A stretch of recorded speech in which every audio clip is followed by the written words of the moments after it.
Thanks for joining us for the Executive Series. Today I'm talking to the Executive Director of Genex Power, Simon Kidston. Simon? Thank you, Tom. Thanks for your Thank time. you. Pleasure. Now let's talk about Genex in terms of your footprint and exactly what you do. Okay, so Genex Power is a renewable energy generation company. It's also an energy storage company. We've got two projects, both located in North Queensland at the now closed Kidston gold mine. The first project is a solar project. It's 50 megawatts and it benefits from a very, very good solar resource. Obviously, the further north you are in Australia, the better the resource, so too the further west you are. And in fact, we have the best solar resource of any solar project anywhere in Australia. That's one of the key drivers to the economics of the project. And we've now got a project which has completed its feasibility study.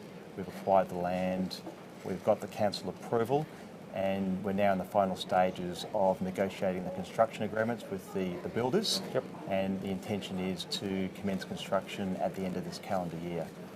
Okay, so let's just delve into the storage side of things. Yep. A little bit, because the technology associated with that aspect of solar in particular has come a long way in recent years. Can you talk to that point? Yeah, absolutely. So storage is required because with the growth of renewable generation, the wind doesn't always blow, the sun doesn't always shine, so there needs to be a very low cost and efficient way to store power.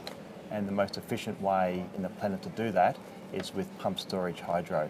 And in fact, our flagship project, which is co-located with the solar project, is planned to be a 330 megawatt pump storage project.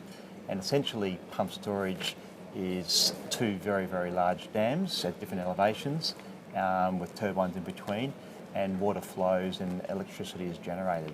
So really what it does, energy is stored by virtue of water at elevation, which can be released when the wind's not blowing or the sun's not shining. So as more and more renewables go into the generation mix in Australia, there's more demand for storage, and pump storage is the most efficient form of storage in the world. Now let's talk about just the general climate when it comes to renewable energy, because we hear a lot about the ambient discussion around it.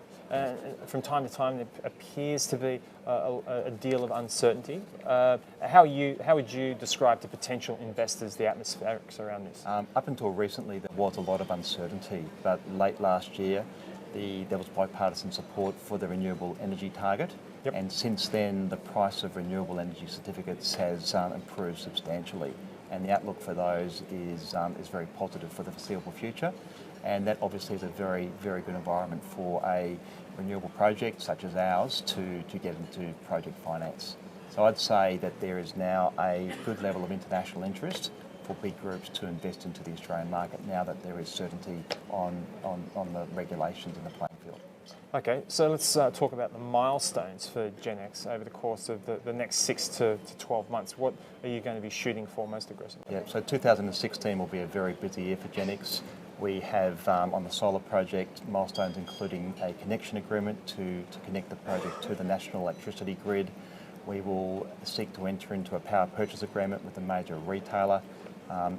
Interestingly, Origin yesterday announced a power purchase agreement with the owners of the Moree solar project, so I think that demonstrates that some of the major retailers are short these renewable energy certificates, so that's something which we'll aim to do. And of course, we're aiming to commence construction at the end of this year, so that's a major milestone on the solar side. On the hydro side, we're on track to complete the feasibility study at the third quarter of this calendar year, and after that we'll be having very detailed conversations with major infrastructure groups and groups domestically, such as the Northern Australia Infrastructure Fund, which is a government initiative, which if we're successful in concluding one of those transactions will be a major milestone for the company. Simon, great talking to you today. Thanks for your time. Okay, pleasure, Tom. Thank you very much.